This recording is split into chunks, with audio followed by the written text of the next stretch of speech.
স্বামী স্ত্রী দুজনেই যদি জান্নাতে যায় তাহলে তারা কি এক জান্নাতে থাকবে নাকি আলাদা জান্নাতে থাকবে? কাজের এই ব্যস্ততার ভিতরে কিভাবে আল্লাহর প্রিয় বান্দা হতে পারবে একটু দয়া করে জানাবেন। বাবা মাকে খুশি করলে স্ত্রী মন খারাপ করে, আবার স্ত্রীকে খুশি করতে গেলে বাবা মার মন খারাপ হয়। তাই বাবা মার জন্য স্ত্রীকে ত্যাগ করা লাগে। আমি কি করব একটু বলবেন? আমার মা মারা গেছেন। আমার মা মারা যাওয়ার 4 দিন পরে আমার বাবা বিয়ের কথা বলে মানুষের কাছে। আমার প্রশ্ন হলো, আমার বাবা কি এটা বলা ঠিক হয়েছে কিনা 40 দিন না যেতে? এটা নিয়ে আমার বাবা আমাদের ভাই বোন কারোর সাথে যোগাযোগ করেন না।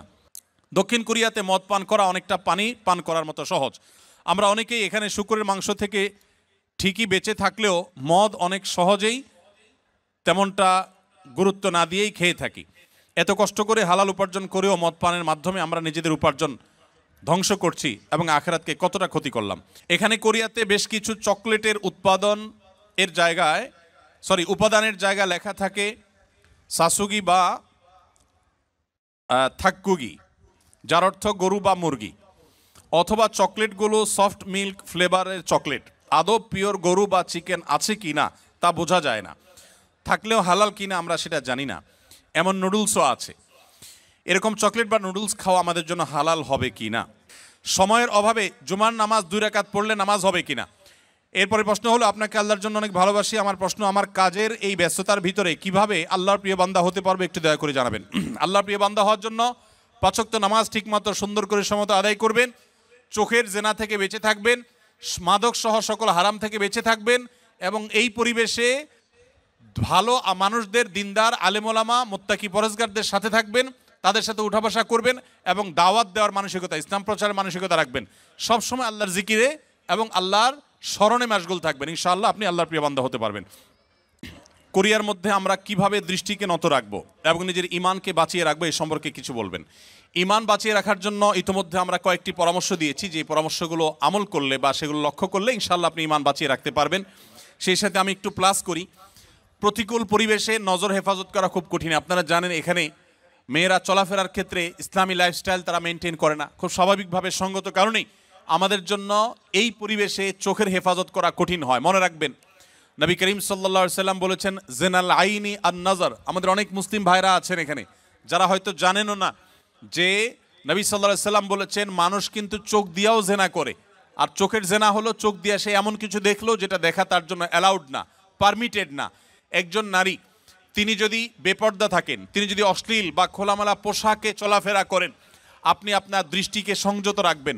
যথাসম্ভব আপনার দৃষ্টি সীমানায় এরকম কোনো মহিলা, এরকম কোনো নারী পড়লে সাথে সাথে নিজের নজরকে আপনি সংযত করে নেবেন। আল্লাহ তাআলা বলেছেন, কুল্লিল মুমিনিনা ইয়াগুদ্দু মিন আবসারিহিম ওয়া ইয়াহফাযু ফুরুজাহুম। হে আল্লাহ তাআলা বলেছেন তার রাসূলকে, হে রাসূল আপনি ঈমানদারদেরকে বলে দিন তারা যেন তাদের দৃষ্টিগুলোকে সংযত করে, অবনত করে। আমি জানি এই কাজটা শুধু কঠিন নয়, মহা কঠিন। এই কাজটা শুধু কঠিন নয়, চরম পর্যায়ের কঠিন। মনে রাখবেন, আপনাদেরকে এই ধরনের পরিবেশে ঈমানের উপর টিকে থাকতে হলে, আমরা যারা বাংলাদেশে থাকি, আমাদের ঈমান এর মিটার যদি হয় 10-এ, আপনার ঈমানের মিটার থাকতে হবে 15-তে। কারণ আপনার এই প্রতিকূল পরিবেশে টিকে থাকা, এটার জন্য আপনার ঈমানের এক্সট্রা পাওয়ারের প্রয়োজন আছে। সো আমি আপনাদেরকে বিনীতভাবে অনুরোধ করতে চাই যে চোখের হেফাজত করার জন্য আপনারা আপ্রাণ চেষ্টা করবেন। মনে রাখবেন, চোখ দিয়া হারাম জিনিস যখন দেখেন হয়তো নগদ আনন্দ পান, কিন্তু স্থায়ীভাবে আপনার কষ্ট, বেদনা, ব্যথা, যন্ত্রণা এগুলো কিন্তু ঠিকই হয়। হয় কি হয় না বলেন? মনে রাখবেন, চোখে দেখার পর, হারাম জিনিস দেখার পর সেটা যদি আপনি হাতের নাগালে না পান, সঙ্গত কারণে পাবেন না, আর না পেলে আপনার মধ্যে এক ধরনের যন্ত্রণা, এক ধরনের কষ্ট হয়। আর যখন নিজেকে কষ্ট করে সংযত রাখবেন, ইচ্ছাকৃত হারাম জিনিস দেখবেন না, সেটা টিভির স্ক্রিনেও না, মোবাইলের মনিটরেও না এবং বাইরেও না, তাহলে দেখবেন প্রথম আপনার একটু কষ্ট হবে কিন্তু পরবর্তীতে শান্তি অনুভব হবে। অনেক লোক নামাজ কালাম পড়ে কিন্তু চোখে খারাপ জিনিস মোবাইলে দেখে, কম্পিউটারে দেখে, টেলিভিশনে দেখে, বাইরে দেখে। মনে রাখবেন, এটা হলো আপনাদের জন্য সবচেয়ে বড় পরীক্ষার বিষয়। অন্য অনেক কাজ এখানে করা সহজ, আমি জানি। মদ না খেয়ে থাকা সহজ, শুকরের গোশত না খেয়ে থাকাও সহজ, অনেক হারাম কাজ থেকে বেঁচে থাকা এখানে সহজ, এমনকি নামাজ পড়াটাও তুলনামূলক সহজ। এই পরিবেশের মধ্যে, কোরিয়ার মাটিতে এবং এই জাতীয় যে সমস্ত দেশগুলোতে এই ধরনের পরিবেশ আছে, এই সমস্ত পরিবেশে আপনাদের জন্য সবচেয়ে কঠিন কাজটা হলো এই চোখগুলোকে হেফাজত করা। এর চাইতে কঠিন আরেকটা কাজ নাই। আল্লাহ তাআলা আমাদের সবাইকে সেই তৌফিক দান করুন, আমরা যেন আমাদের দৃষ্টিগুলোকে অবনত করতে পারি। মনে রাখবেন আল্লাহ বলেছেন ইন্নাস সামআ ওয়াল বাসারা ওয়াল ফুআদা কুল্লু উলাইকা কানা আনহু মাসউলা। মানুষের কান, মানুষের চোখ, মানুষের অন্তর, প্রত্যেকটা অঙ্গকে আলাদা আলাদা জিজ্ঞাসা করা হবে এই চোখ দিয়ে কত গুনাহ করেছেন। 10 বছর 20 বছর আপনি কোরিয়াতে ছিলেন, আপনি জাপানে ছিলেন, আপনি ইংল্যান্ডে ছিলেন, আপনি অমুসলিম প্রধান দেশে ছিলেন যেখানে পর্দা পশিদার বালাই নেই, যেখানে মেয়েরা খোলামেলা চলাফেরা করে। আপনার প্রতিদিন সকাল থেকে রাত পর্যন্ত ঘুমানো পর্যন্ত শত শতবার সহস্রবার এই চোখের গুনাহ হয়ে থাকে, অথচ আপনি মদ টাচ করেন না, হয়তো আপনি শুকর টাচ করেন না, হয়তো আপনি হারাম খান না, হয়তো আপনি হারাম থেকে বেঁচে থাকার জন্য সংগ্রাম চালাচ্ছেন, কিন্তু চোখ দিয়ে আপনি অনবরত আপনি হারাম করছেন। আপনার মুখকে হারাম থেকে বাঁচিয়েছেন কিন্তু চোখকে আপনি বাঁচাতে পারেন নাই, তাহলে আপনি সাকসেস হতে পারবেন না। এই জন্য এই প্রতিকূল পরিবেশে যদি নিজেকে টিকাতে কেউ না পারে, তার জন্য এই পরিবেশে থাকাই জায়েজ নাই যে নিজেকে এই গুনাহ থেকে বাঁচাতে পারবে না। এই জন্য ভাইরা এই সংগ্রামটা আমাদের করতে হবে, চেষ্টা করবো তো ইনশাআল্লাহ। আল্লাহ তাআলা আমাদের সবাইকে সেরকম ঈমানের শক্তি দান করেন যেন আমরা চোখের জেনা থেকে নিজেদেরকে বাঁচিয়ে রাখার চেষ্টা করতে পারি। যারা বিবাহিত তারা স্ত্রীকে নিয়ে আসার চেষ্টা করবেন, ফ্যামিলি সহ থাকার চেষ্টা করবেন, এবং বাহিরে বের হওয়ার সময় মনেই করবেন যে আমি রাস্তাঘাটে চলতে ফিরতে আমার চোখের এরিয়াতে অনেক বেপর্দা নারী আসবে, সো আমি যথাসম্ভব যতটুকু সম্ভব অবনত রাখবো নিজের দৃষ্টিকে। এর বাইরে যদি চোখ পড়ে যায়, আমার ইচ্ছার বাইরে চোখ পড়ে গেছে, সাথে সাথে আমি ফিরিয়ে নিয়েছি, ইনশাআল্লাহ এর কারণে গুনাহ হবে না। আল্লাহ তাআলা আমাদেরকে মাফ করবেন ইনশাআল্লাহ। দক্ষিণ কোরিয়াতে মদ পান করা অনেকটা পানি পান করার মতো সহজ। আমরা অনেকেই এখানে শুকরের মাংস থেকে ঠিকই বেঁচে থাকলেও মদ অনেক সহজেই তেমনটা গুরুত্ব না দিয়েই খেয়ে থাকি। এত কষ্ট করে হালাল উপার্জন করেও মদ পানের মাধ্যমে আমরা নিজেদের উপার্জন ধ্বংস করছি এবং আখিরাতকে কতটা ক্ষতি করলাম। দেখুন, মাদক, যে কোনো মাদক, এটা সেবন করাকে ইসলাম হারাম করেছে। শুধু ইসলাম হারাম করেছে এই জন্যই আমরা খাবো না তা নয়, সেটা তো বটেই। মূলত ইসলাম হারাম করেছে সেজন্য আমরা পান করব না, কিন্তু পাশাপাশি এও আমরা জেনে রাখি যে মাদক আসক্ত মানুষের শরীরের ইমিউন দুর্বল হয়ে যায়। আপনারা দেখেছেন কোভিড-19 তুলনামূলকভাবে মুসলমান দেশগুলোতে দেখবেন যে মানুষ অনেক কম ক্ষতিগ্রস্ত হয়েছে। আমাদের দেশের কথা যদি বলেন, বাংলাদেশে মাস্ক 2 নম্বর না 3 নম্বর না 4 নম্বর আল্লাহ জানে, এ হলো সব 2 নম্বর জিনিসপত্র। কিন্তু আলহামদুলিল্লাহ কোভিড-19 মানুষ আমাদের পার্শ্ববর্তী দেশ ভারতে যেভাবে মারা গেছে, দিল্লিতে যেভাবে লাশের স্তূপ পড়েছে, ঢাকায় সে তুলনায় কিছুই হয় নাই। সৌদি আরব সহ মুসলিম দেশগুলোতে এমন ক্ষতি হয় নাই, অথচ অমুসলিম প্রধান দেশগুলোতে অনেক বেশি ক্ষতি হয়েছে। এর অন্যতম বড় কারণ হলো মুসলিম প্রধান দেশগুলোতে মানুষ সাধারণত মাদক গ্রহণ করে না। মাদক গ্রহণ করতে করতে মানুষের লাং ক্ষতিগ্রস্ত হয়, বিভিন্ন অর্গান ক্ষতিগ্রস্ত হয়, মানুষ ধ্বংসের দিকে চলে যায়। তো আমরা, আল্লাহ তাআলা মাফ করুক, যাদেরকে আল্লাহ তাআলা তৌফিক দিয়েছেন হালাল উপার্জন করার, বিদেশে আসার, তারা এখানকার মাদকের ছড়াছড়ি দেখে যদি এখান থেকে মাদক সেবন করেন, গ্রহণ করেন, তো মনে রাখবেন দুনিয়া উপার্জন করছেন ঠিকই, আপনার আখিরাত ধ্বংস করছেন। মাদক সেবন করা হারাম, কঠোর হারাম। আল্লাহ তাআলা বলেছেন ইন্নামাল খামরু ওয়াল মাইসিরু ওয়াল আনসাবু ওয়াল আজলামু রিজসুম মিন আমালিশ শাইতানি ফাজতানিবু। মদ, জুয়া, এই সবগুলো শয়তানি কর্মকাণ্ড, অতএব এগুলো থেকে তোমরা বিরত থাকো। এই মাদক আসক্ত হয়ে মানুষ অনেক অন্যায় কাজ করে, অনেক হারামের দিকে চলে যায়। নবী সাল্লাল্লাহু আলাইহি ওয়াসাল্লাম বলেছেন, দুনিয়াতে যে এ হারাম মদ পান করবে, আখিরাতের যে ড্রিঙ্কস থাকবে জান্নাতের, সেটা আল্লাহ তাআলা ওই ব্যক্তিকে পান করতে দিবেন না, সে জান্নাত থেকে মাহরুম থাকবে। এই জন্য এই লোভকে আমাদের সামলানোর চেষ্টা করতে হবে। আমরা যারা কোরিয়ায় থাকি, তারা আমাদের ছেলে সন্তানকে যদি ইসলামের দায়ী বানাতে চাই, তাহলে প্রথম থেকে কিভাবে শুরু করব এবং কোথায় বা কোন প্রতিষ্ঠানে ভর্তি করাবো, এবং এর পরের ধাপে কোথায় কিভাবে শুরু করব, শেষ পর্যন্ত বলবেন ইনশাআল্লাহ। দেখুন, প্রবাসী ভাইরা যারা এই দেশে ফ্যামিলি নিয়ে আছেন, আপনাদের হয়তো আরেকটু সময় লাগবে। আপনাদের নিজেদেরকে মসজিদ ভিত্তিক বিভিন্ন মাদ্রাসা গড়ে তুলতে হবে। এই মাদ্রাসাতে ছেলে মেয়েদেরকে দক্ষ আলেম ওলামাদের মাধ্যমে আপনারা পড়াশোনা করায় বড় করবেন, আলেম হওয়ার প্রাথমিক কাজ শেষ করবেন। এরপরে তারা যথানিয়মে সৌদি আরবে, মিশরে, বিভিন্ন দেশের ইসলামিক ইউনিভার্সিটিগুলোতে তারা যাবে, পড়ালেখা করবে, ইনশাআল্লাহ তারা দায়ী আল্লাহ হয়ে আসবে। সেই সাথে যারা এখানে আছেন আর সন্তানরা দেশে আছে, আপনাদের সন্তানকে, বাচ্চা সন্তানকে ছোট থেকেই ভালো কোনো মাদ্রাসা, যেখানে ভালো পড়ালেখার মান খুব ভালো, নাম করা, ফেমাস এক জিনিস, আর ভালো হওয়া আরেক জিনিস। এখন ভালো মাদ্রাসা এটা আপনি চিনবেন কিভাবে? এটা আপনার জন্য চেনা ডিফিকাল্ট। এটার জন্য আপনি 2 জন বা 3 জন আলেম মানুষ, যিনি বিচক্ষণ ভালো আলেম, তাকে বলবেন, ভাই এই মাদ্রাসার পড়াশোনার মান কি, আপনি একটু নিজে দেখে আমাকে পরখ করে বলেন। 2-3 জন যদি রেকমেন্ড করেন যে হ্যাঁ এটা ভালো, তাহলে সেখানে আপনি বাচ্চা ভর্তি করাবেন। ভর্তি করার পর চোখ বন্ধ করে ছেড়ে দিবেন না যে হুজুরের কাছে দিয়ে আসেন আর বাচ্চা মানুষ হয়ে গেছে। একটার পর একটা আপনি ফলো আপ করতে থাকবেন নিয়মিত, যে বাচ্চা ঠিকমতো আছে কিনা, পড়তেছে কিনা, পড়ালেখা, নামাজ কালাম, ইবাদতবন্দি সব ঠিক আছে কিনা। এরপর আপনি একটা পর্যায়ে ওই সন্তানকে সামনের দিকে একই রুটে একই নিয়মে আপনি নিয়ে আসবেন, প্রয়োজনে দেশের বাইরে পাঠাবেন ইনশাআল্লাহ। কিন্তু নিশ্চয়ই 2-3 জন আলেমের তত্ত্বাবধানে বাচ্চাকে রাখবেন এবং মাঝে মধ্যে আলেমদেরকে দিয়ে চেক করাবেন যে ঠিক আছে কিনা। এখানে কোরিয়াতে বেশ কিছু চকলেটের উপাদানের জায়গায় লেখা থাকে সাসুগি বা থাক্কুগি, যার অর্থ গরু বা মুরগি, অথবা চকলেটগুলো সফট মিল্ক ফ্লেভারের চকলেট। আদৌ পিওর গরু বা চিকেন আছে কি না তা বোঝা যায় না, থাকলেও হালাল কিনা আমরা সেটা জানি না। এমন নুডলসও আছে। এরকম চকলেট বা নুডলস খাওয়া আমাদের জন্য হালাল হবে কি না, প্রশ্নটি লিখেছেন ভাই আবির। আপনার প্রশ্নের উত্তর হলো যে যত চকলেট আছে ওয়ার্ল্ড ওয়াইড, বেশিরভাগ চকলেটগুলোতেই আসলে হারামের উপস্থিতি বা উপাদান থাকার সম্ভাবনা জোরালো। সবগুলোতে না, অনেক চকলেট আছে এর বিপরীতে আলহামদুলিল্লাহ যেগুলো হালাল, যেগুলোতে হারাম কোনো উপাদান নেই।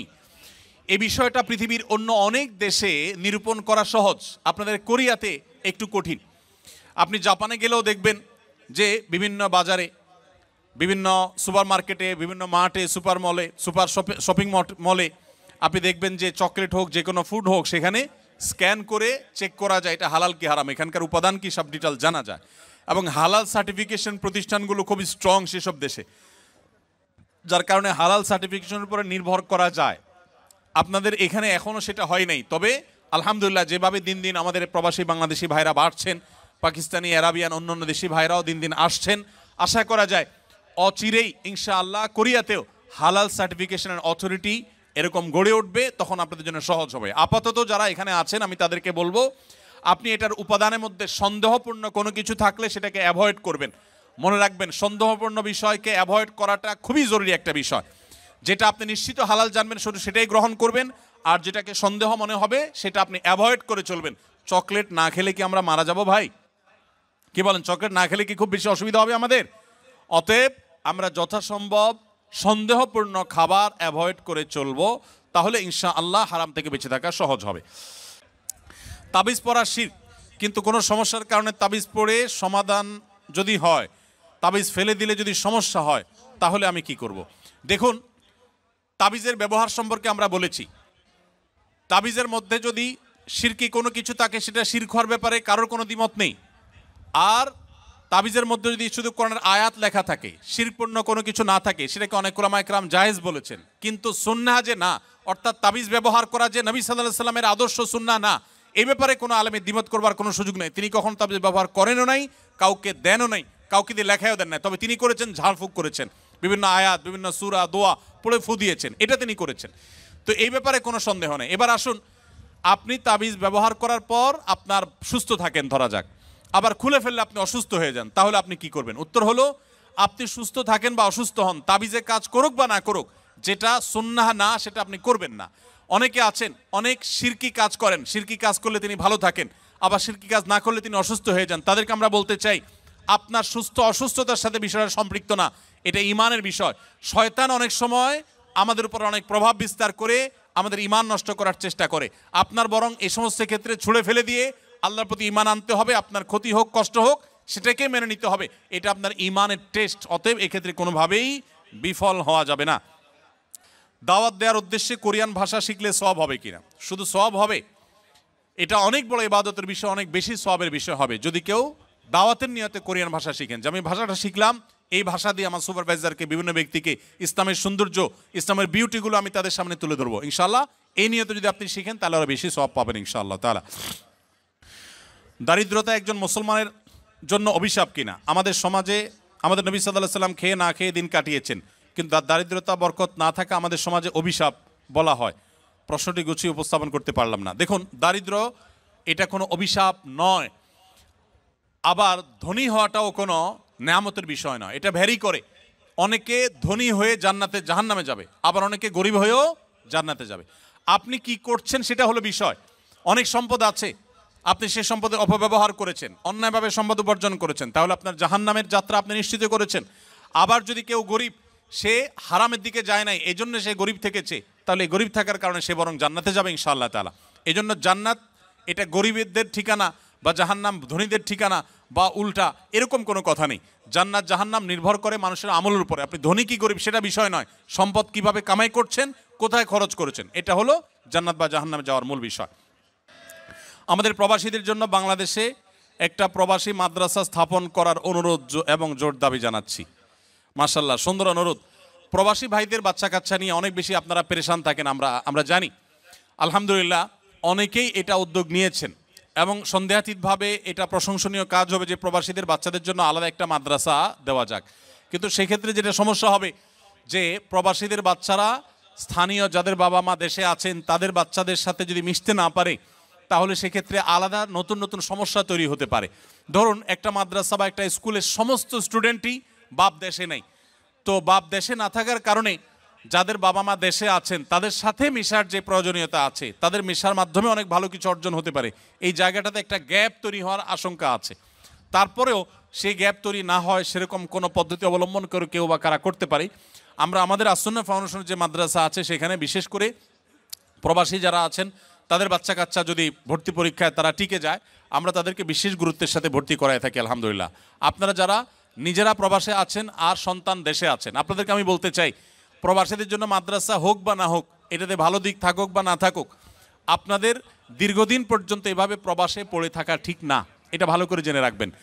অনেক প্রবাসীরা আছেন 10 বছর 20 বছর 25 বছর বিদেশে পড়ে থাকেন, কারণ টাকার নেশা এমন এক জিনিস, এটা সহজে কাটে না। দেশে যাওয়ার পরে প্রিয়জন আত্মীয় স্বজন ছেলে মেয়ের মধ্যে থাকার পরে মায়া হয়, তাদের প্রতি মায়া হওয়ার পরে বলে না আর ফিরে যাব না। এরপর কয়দিন পরে যখন টাকা পয়সা যেগুলো সাথে নিয়ে গেছে এগুলো আস্তে আস্তে শেষ হওয়া ধরে, এবার বলে না আরেকবার যাই কোনো রকম 6 মাস 1 বছর থেকে এবার চলে আসবো। আইসে আবার যখন টাকার গন্ধ পাওয়া শুরু করে তখন আর যেতে চায় না, শুধু মরণটা বাকি রেখে অনেকে দেশে যায়, যে ঠুস করে মরে কবরে চলে যায়। দুঃখজনক। প্রবাসী ভাইরা হয় ফ্যামিলিকে সাথে নিয়ে থাকবেন, আর না হলে একটা নির্দিষ্ট সময় কিছু পুঁজি সংগ্রহ করে ভিসার টাকা দায় দেনা পরিশোধ করে দেশে যে কিছু করার চেষ্টা করবেন। লম্বা সময় পর্যন্ত বউ বাচ্চা দেশে রাখবেন। অনেক প্রবাসীরা ভাইরা আছেন যাদের ছেলে মেয়েরা মানুষ হয় না। এর অন্যতম কারণ হলো টাকা পয়সা দিয়েই তো মানুষ হয় না, বাবার স্নেহটা অনেক বেশি দরকার। বাবা যদি না থাকেন অনেক সময় সন্তান দেখা যায় যে সে পরিমাণ সৎ পথে আসতে পারে না, তো সেদিকটা আপনারা খেয়াল রাখবেন। বাথরুমে অজু করলে অজু হবে কিনা? বাথরুমে যদি অজু করেন সেক্ষেত্রে অজু হয়ে যাবে, অজু হওয়া নিয়ে কোনো সন্দেহ নাই যে অজু হবে না। তবে যদি বেসিন এবং কমোড এর মধ্যে কোনো পার্টিশন না থাকে, টেপ এবং কমোড বা প্যান ওখানকার মধ্যে যদি কোনো পার্টিশন না থাকে, তাহলে ওই জায়গায় উজু করার সময় মনে মনে বিসমিল্লাহ বলবেন, অজু হয়ে যাবে। তবে উত্তম হয় এই সমস্ত ক্ষেত্রে বাইরে কোনো বেসিন থাকলে সেখানে বিসমিল্লাহ বলে হাত ধুলেন, কুলি করলেন, শুরু করলেন, বাকি কাজ ভিতরে সে শেষ করলেন। কারণ অজুতে বিসমিল্লাহ বলতে হয় আর টয়লেটে বিসমিল্লাহ বলা নিষেধ, আল্লাহর নাম নেওয়া নিষেধ। সেজন্য আপনি বাইরে বিসমিল্লাহ বলে শুরু করে এরপর আপনি ভিতরে প্রবেশ করেন, এটা হলো সবচাইতে উত্তম এবং সেফ। আমি মোহাম্মদ দেলোয়ার হোসেন, আমার প্রশ্ন হলো, বাবা মাকে খুশি করলে স্ত্রী মন খারাপ করে, আবার স্ত্রীকে খুশি করতে গেলে বাবা মার মন খারাপ হয়, তাই বাবা মার জন্য স্ত্রীকে ত্যাগ করা লাগে, আমি কি করব একটু বলবেন? ভাই এই প্রশ্নের উত্তর গত বছরও আমি দিয়েছি, সব সময় আমি দেই।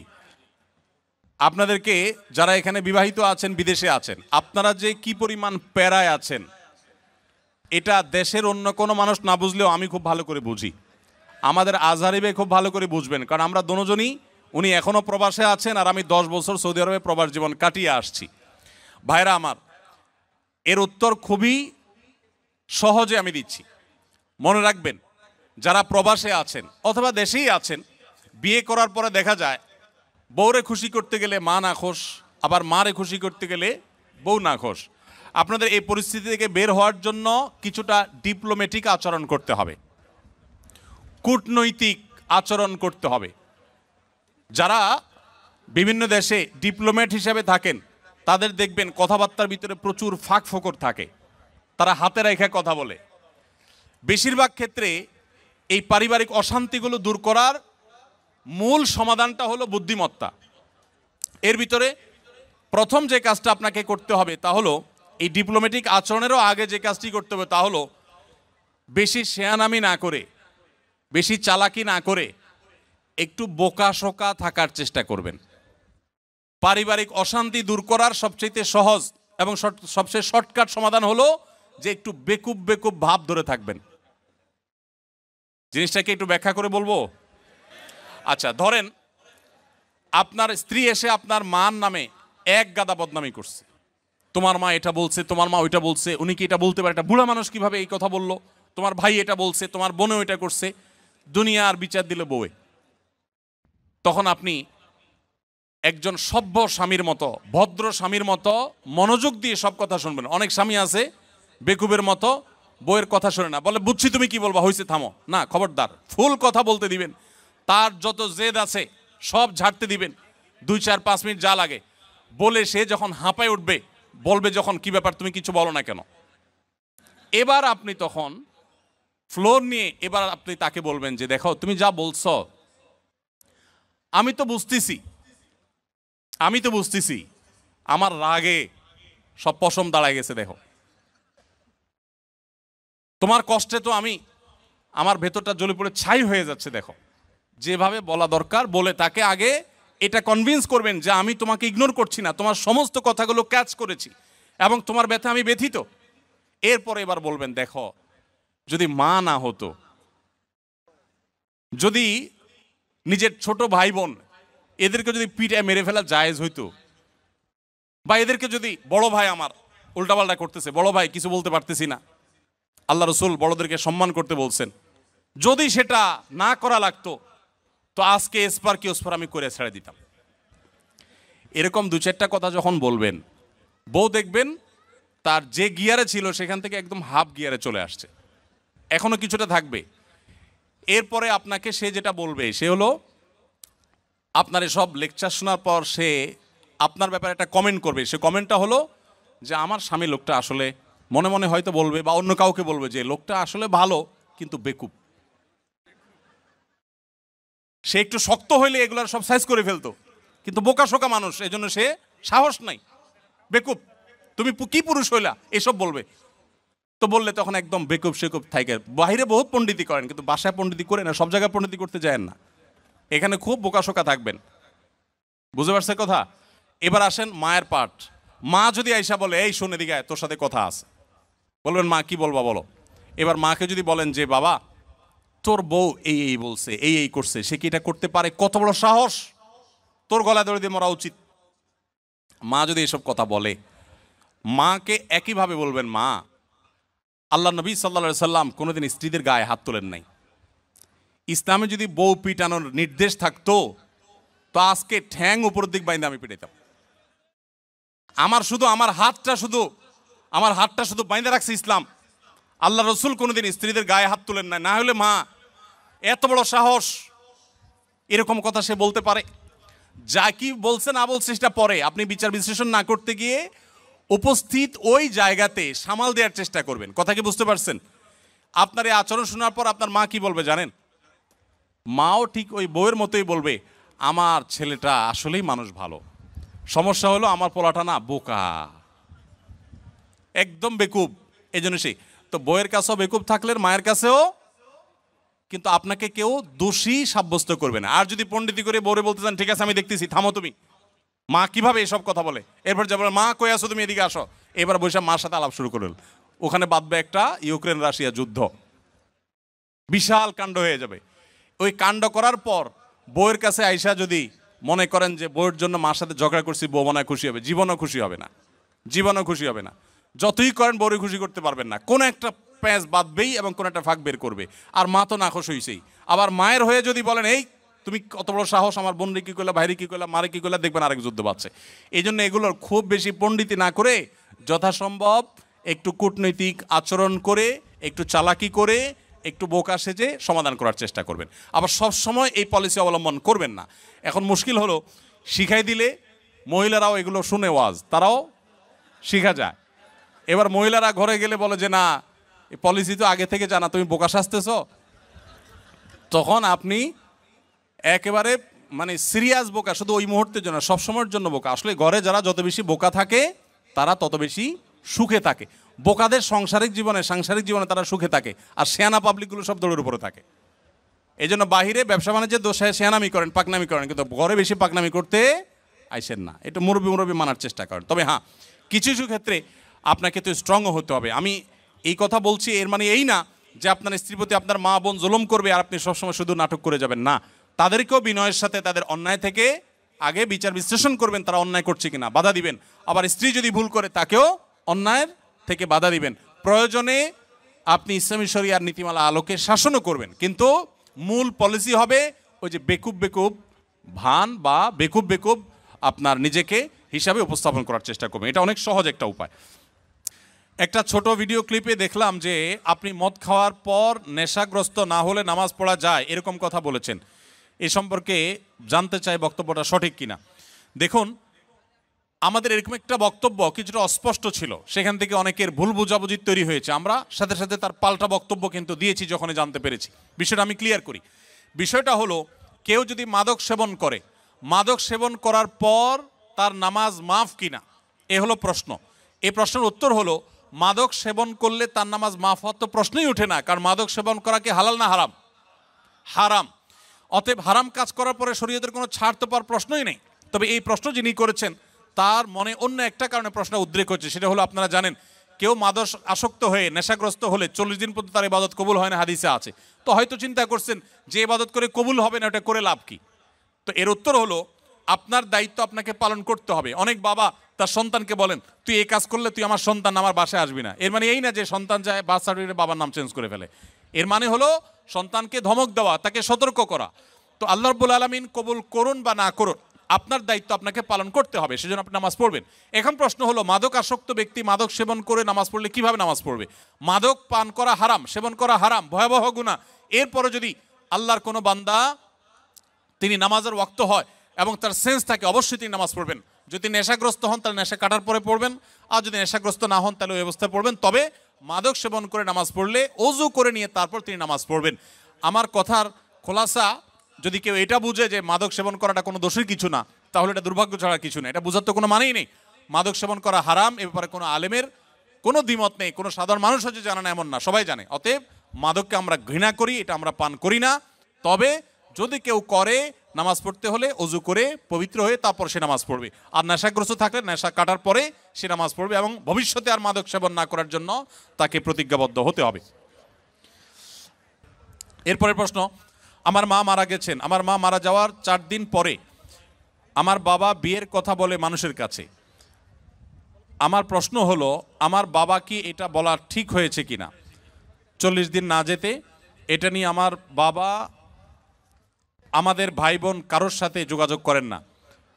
দেখুন, কারোর স্ত্রী মারা গেলে তিনি যদি 3 দিন 4 দিন 5 দিন পর বিয়ে করেন বা বিবাহের কথা বলেন, এটা শরিয়ার দৃষ্টিকোণ থেকে দোষের কিছু না। আমাদের দেশে অনেক বাবা আছেন যে স্ত্রী হারা হয়ে গেছেন, কুলাঙ্গার ছেলে মেয়েরা বাবার প্রয়োজন আছে বিয়ে করার, তারপরে বিয়ে করায় না। কেন বিয়ে করায় না? কারণ বিয়ে করালে সেখানে যদি আরেক সন্তান হয়, তারা সম্পদের ভাগ পাবে, আরেকজনকে মা ডাকতে হবে।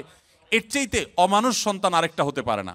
আপনি যদি বাবার সুসন্তান হয়ে থাকেন, তাহলে মনে রাখবেন, মানুষের বৃদ্ধ বয়সে কথা বলার জন্য একটা মানুষের প্রয়োজন হয়, একান্ত আলাপের জন্য একটা মানুষের প্রয়োজন হয়।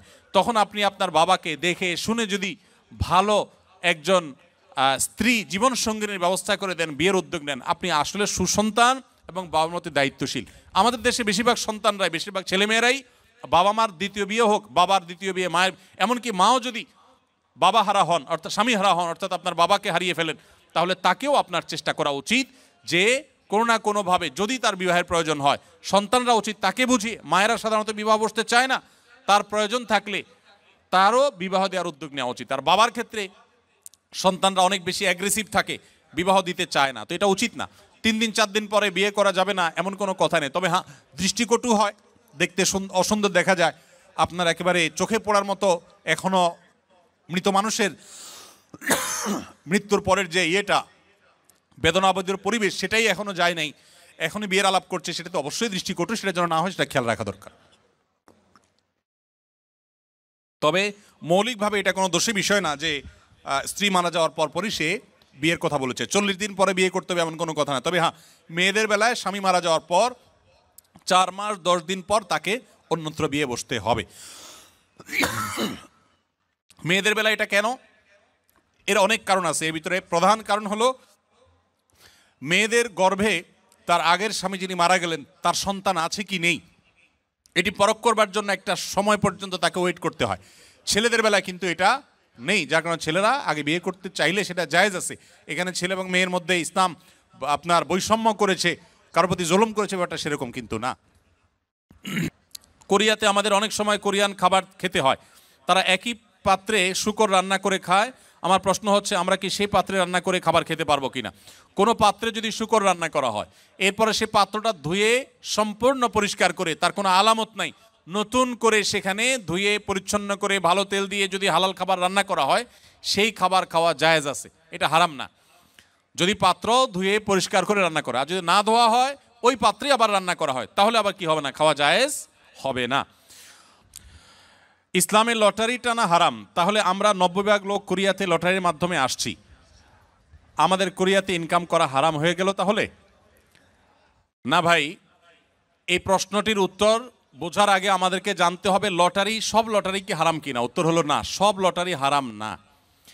কোন লটারি হারাম আর কোন লটারি হালাল এটা আমাদেরকে জানতে হবে। প্রিয় নবী সাল্লাল্লাহু আলাইহি সাল্লাম লটারি হারাম হওয়ার কথা যেমন বলেছেন, আবার নবী করিম সাল্লাল্লাহু আলাইহি সাল্লাম বিভিন্ন সফরে যাওয়ার সময় তার একাধিক স্ত্রী ছিল, আপনারা জানেন, তাদের মধ্য থেকে কাকে নেবেন, একজন কিনলে আরেকজন নাখোশ, সেজন্য তিনি লটারি করে তারপর একজনকে নিয়ে যেতেন।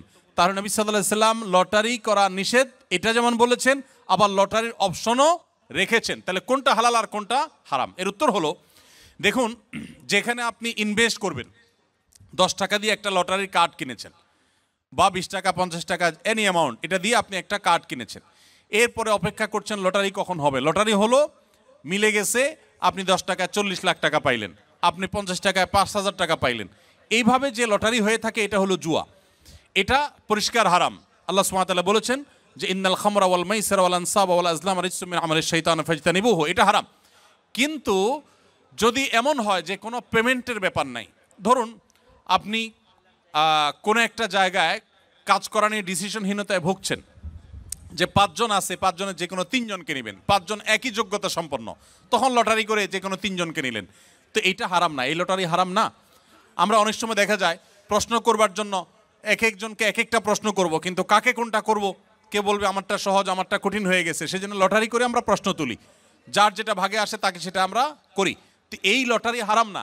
যেই লটারিতে ইনভেস্ট আছে, টাকার বিনিময়ে লটারি করে কিনে তারপরে সেখান থেকে আপনি লাভ করার সম্ভাবনা থাকে, লাভও হতে পারে, লসও হতে পারে, পুরো টাকা মারও যেতে পারে, এই লটারিটা হারাম। আর এর বাইরে যে লটারির কথা বললাম এটা কিন্তু হারাম না। বিধায় আপনারা কোনো দেশে আসার জন্য যদি এই জাতীয় লটারি করে আসেন, তাহলে আপনাদের উপার্জন হারাম হবে না, ওই লটারি করাটাও হারাম হবে না। ইভেন যদি কেউ হারাম কোনো কিছু করে আসেনও, তাহলে ওই কাজটা হারাম হবে, এর কারণে আপনার হালাল উপার্জনও হারাম হয়ে যাবে, ব্যাপারটা সেরকম না। ঔষধের ভিতর যদি শুয়োরের কোনো উপাদান থাকে, তাহলে সে ওষুধ খাওয়া জায়েজ হবে কিনা? যদি কোনো ঔষধে শূকরের কোনো শরীর বা উপাদান থাকে, তাহলে সে ওষুধ সেবন করা জায়েজ হবে না, যদি বিকল্প কোনো ওষুধ থাকে। যদি আল্লাহ না করুক এমন কোনো রোগ হয় যেই রোগের এছাড়া আর কোনো ট্রিটমেন্ট নাই এবং মরণাপন্ন অবস্থা হতে পারে, তাহলে নিরুপায় হলে সেই ব্যক্তির জন্য বহু শর্ত সাপেক্ষে সেটা জায়েজ হতে পারে। কিন্তু যখনই বিকল্প কোনো কিছু আছে, তখন কিন্তু আপনার জন্য হারাম ঔষধ সেবন করা জায়েজ হবে না। সময়ের অভাবে জুমার নামাজ 2 রাকাত পড়লে নামাজ হবে কিনা?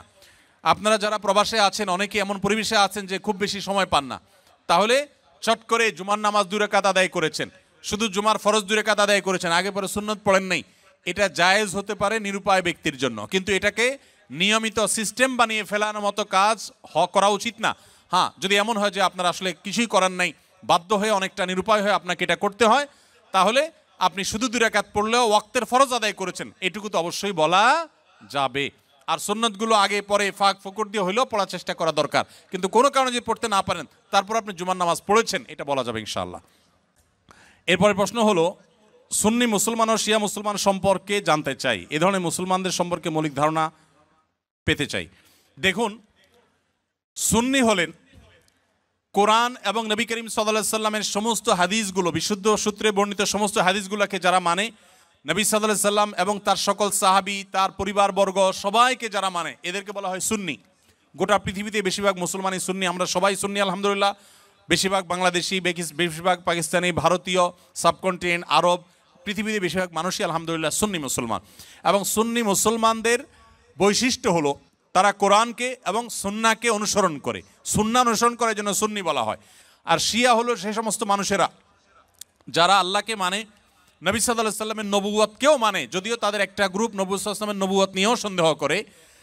আর এর পাশাপাশি তারা শুধুমাত্র নবী পরিবারের সদস্যদেরকে মানে, সাহাবীদেরকে তারা মানে না, বরং সাহাবীদের সাথে শত্রুতা বিদ্বেষ তারা জ্ঞাপন করে, লালন করে। তো এই কারণে তারা শিয়া এবং আলাদা হয়েছেন। শিয়ারা তারা বিভ্রান্তির দিকে আছেন। শিয়া পন্থাটা বিভ্রান্তির পন্থা, এটা হেদায়েত এবং সত্য থেকে বিচ্যুত। নবী করিম সাল্লাল্লাহু আলাইহি সাল্লাম বলেছেন, আমার পরে তোমরা আমার সুন্নত, আমার খলিফাদের সুন্নতকে আঁকড়ে ধরবা।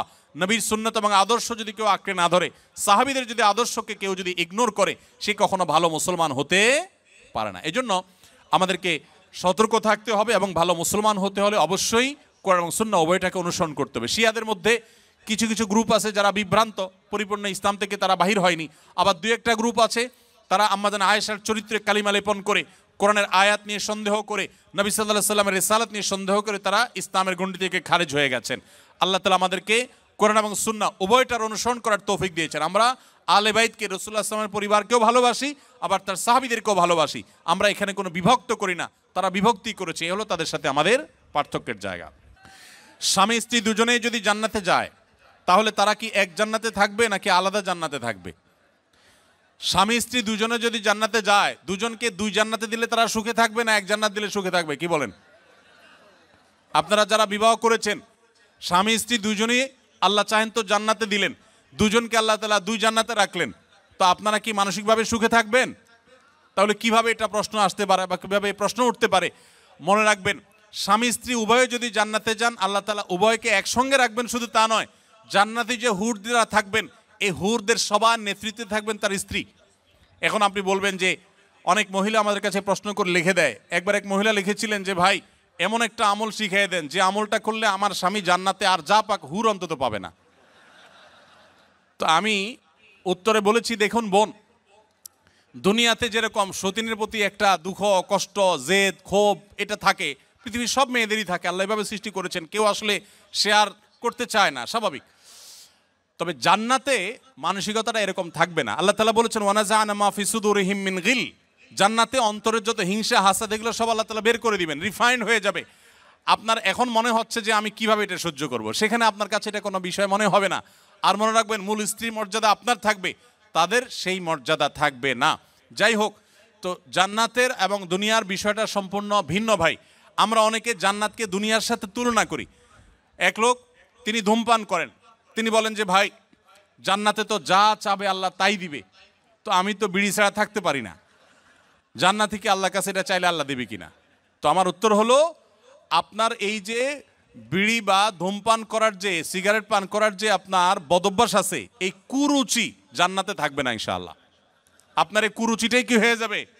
চেঞ্জ হয়ে যাবে ইনশাআল্লাহ। অতএব জান্নাতে স্বামী স্ত্রী উভয় যদি যান, তারা একসঙ্গে শুধু থাকবেন তা নয়, বরং তারা স্বামী স্ত্রী হিসাবেই থাকবেন ইনশাআল্লাহ। আল্লাহ আমাদের সবাইকে জান্নাতে একত্র হওয়ার তৌফিক দান করুন। আস-সুন্নাহ ফাউন্ডেশন, উম্মার স্বার্থে সুন্নাহর সাথে।